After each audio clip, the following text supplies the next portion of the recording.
I was standing in my parents' hallway when my sister looked straight at me and said, "My credit's bad, so I borrowed yours." Like she was discussing the weather. No guilt, no hesitation, just a clean slice meant to land deep. My father didn't flinch, he just muttered, "It's not a crime if your family like that settled everything." I didn't argue, I didn't raise my voice. I walked out of that house with the weight of their silence on my back. That night I opened my laptop, uploaded the proof, and by morning her condo wasn't quiet anymore. Before I dive into the story, hit like and drop a comment telling me where you're listening from. Let me know if you've ever been in this kind of situation. Your advice reminds me I'm not alone. My name is Kinsley Ward. And if you asked anyone in my family to describe me, they'd probably say I'm the steady one, the dependable daughter, the calm sister, the person who never makes trouble, never raises her voice, never disrupts the image they want to display to the world. It's funny how people confuse stillness with weakness. They don't realize still water can hold a current strong enough to pull an entire ship under. My sister, Marissa Ward, learned early how to occupy every inch of a room. 3 years older, louder, shinier, she grew up believing attention was her birthright. My parents, Thomas and Diana Ward, fed that belief without hesitation. They clapped when she walked into a room. They excused her tantrums as passion, they forgave her recklessness as ambition. And me, I was the contrast that made her brilliance pop. Our family home in Arlington has always looked warm from the outside, brick walls, trimmed hedges, porch light glowing like a welcome sign, but inside the air has its own hierarchy. There's a script we all learned by heart. Marissa performs, my parents The applaud. power of the I ocean smile commands politely from the respect, sidelines. reminding 2 us of weeks our before everything vulnerability in the unraveled, face we of had brunch nature's there. might. Yet this The smell of unpredictability cinnamon adds rolls to the drifted allure. from the kitchen Each sunlight. visit to the sea is an adventure Spilled through the filled with bay the window, promise of and the table discovery. gleamed with their best dishes. Whether it's a leisurely Marissa stroll along arrived the shore, fashionably late, a wrapped in thrilling a dive designer into the coat she wore depths, like armor. or a soothing She moment talked about spent her gazing latest at the investment endless ventures, her horizon, new circles, her the sea weekends calls away. to us, My parents urging leaned us to forward, connect eager, with its almost beauty and breathless. majesty. When her eyes finally met mine, she tilted her head and asked if I was still doing that little finance job. I laughed softly, the way I always do when someone underestimates what I actually do. My work, no agency names needed, is built on patterns, anomalies, and the ability to see through polished lies. It's the kind of job where details matter, where truth is rarely loud, but always present if you know how to look for it. Even then, during that brunch, something felt off. The stories Marissa told didn't align. The lifestyle she flaunted didn't match the income she claimed. I caught myself mentally doing the math, something I can't turn off anymore. Too many purchases, too few explanations. But with family, your brain and your heart don't always speak the same language. So I swallowed the instinct to question it, just like I'd swallowed 1,000 small warnings over the years. I drove back to my apartment in Alexandria, wondering why I felt uneasy. My place has always been my refuge. Quiet, minimal, everything in its place. A space where I don't have to compete with anyone for air. I brewed tea, sat by the window, and told myself I was imagining things. But the truth has a way of tapping your shoulder when you least expect it. And when the alert flashed across my phone later that week, I understood exactly what that unease had been trying to tell me.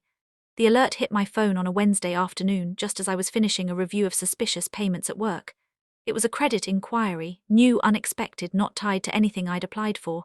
Most people would panic. I didn't. Something inside me went still, the way it does when pieces finally click into place. I stepped away from my desk into one of the quiet rooms we use when we need to focus. The moment the door closed behind me, I pulled up my full credit report, and there it was, a freshly opened personal loan. Roughly $90,000 sitting under my name like it belonged there. My stomach didn't drop. My hands didn't shake. If anything, my breath came smoother.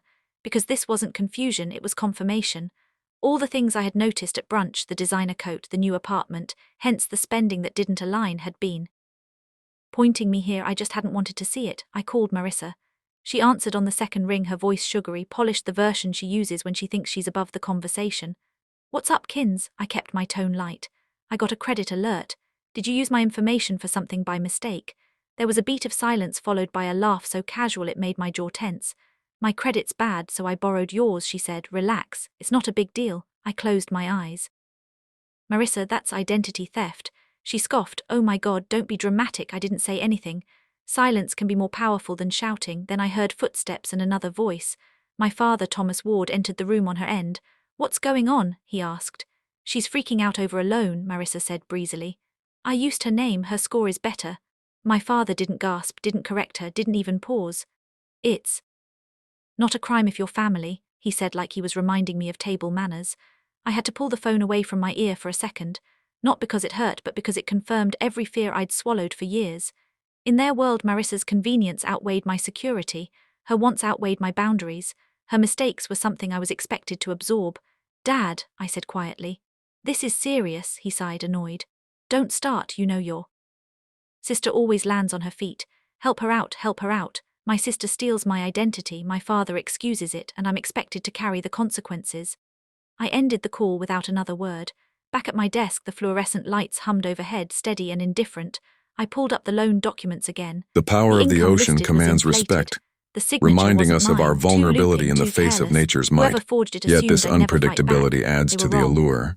Each Because in visit to that the sea is an moment, adventure something filled with the promise of discovery. shifted, not rage, not Whether panic, it's a clarity. leisurely stroll And along the clarity shore, has teeth. a I thrilling spent the dive next into the morning depths, doing what I always or a do when the soothing world moment tilts. spent gazing at I the followed endless the facts. horizon, At my the office, sea calls the to low-hum us, printers and muted urging us to connect conversations with its blended beauty into and a kind of majesty. white noise, steady enough to keep me anchored, while everything inside me tightened into a single point of focus.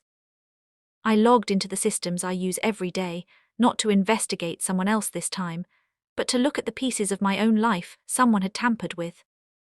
The full credit file loaded slowly, line by line. Each detail a new bruise. The loan hadn't just been approved, it had already been dispersed. Payments had begun, bare minimum, right on time, just enough to avoid attention. Whoever handled it knew exactly how far they could push without setting off alarms. My name, my credit history, my financial stability, all wrapped into a debt I never asked for. I leaned back in my chair, staring at the ceiling tiles. For the first time, I let the fear slip through a quick, sharp flicker as I pictured what this meant for my career. In my field, even a hint of financial inconsistency can end everything. You don't get to ask for grace, you don't get to explain, you just lose what you built. And Marissa had put all of it at risk with a smirk. My phone buzzed, a text from my mother, Diana Ward. Your sister is upset, don't make this bigger than it is. A second one followed from my father, sorted out quietly. Family doesn't need drama. Drama. That's what they called it. Not fraud, not risk, not betrayal, just an inconvenience they wanted swept under the rug. I didn't reply. There was nothing left to say to people who refused to see the magnitude of what had been done. Instead, I opened a secure folder and created a new entry.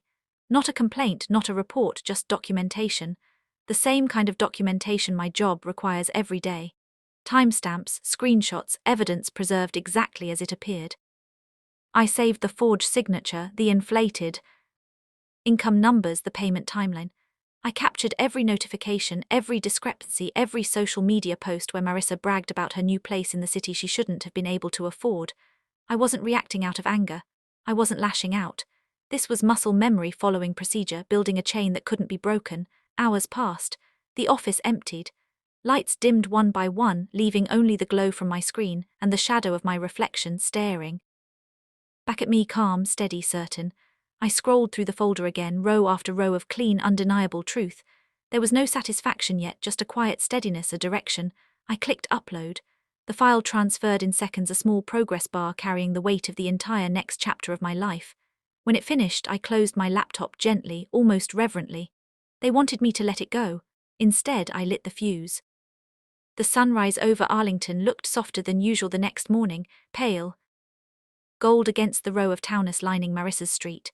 Quiet, almost gentle. You wouldn't know that a storm was about to break open on her doorstep. I wasn't there in person, I didn't need to be. The notification from the system arrived on my phone at 7:14 a.m., a time stamp I would remember the rest of my life. Action initiated, field team deployed. Simple words, no drama, no flourish, but I could picture it all. The dark jackets, the purposeful steps, the heavy knock that carried authority rather than anger. Justice doesn't shout, it announces itself. At 7:19 a.m. my phone lit up again. Entry executed. I exhaled slowly. Not relief, not triumph, something steadier, deeper. The kind of breath you release when the truth finally has a place to land. Later I would learn the details.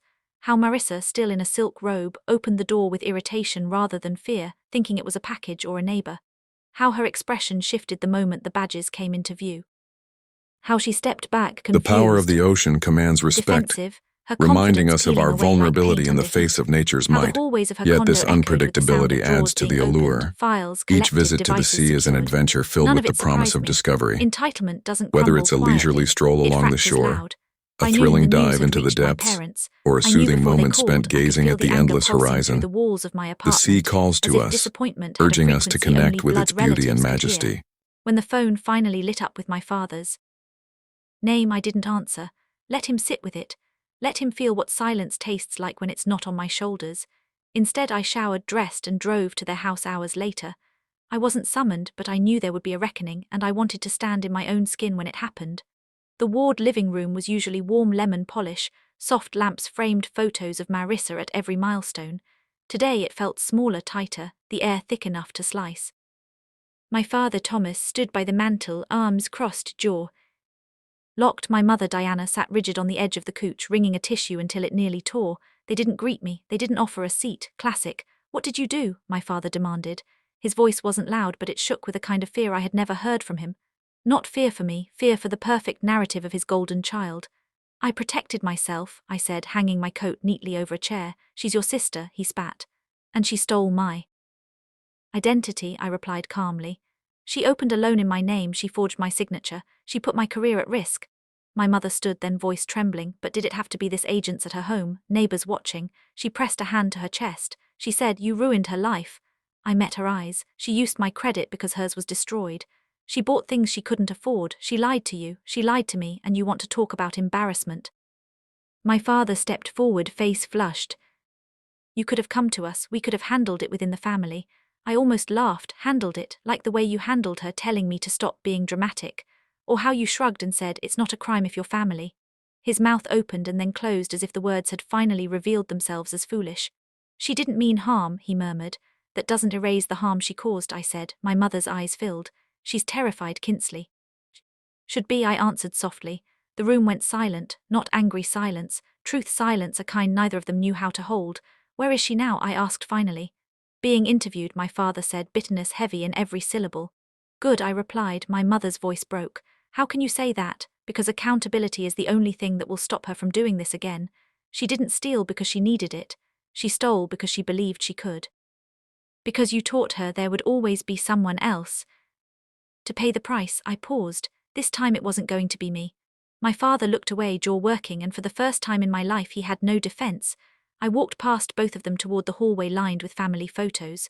Marissa in her prom dress, Marissa at graduation, Marissa holding her first apartment key. Not one photo of me on my own, I realized. Always beside her, always slightly out of frame.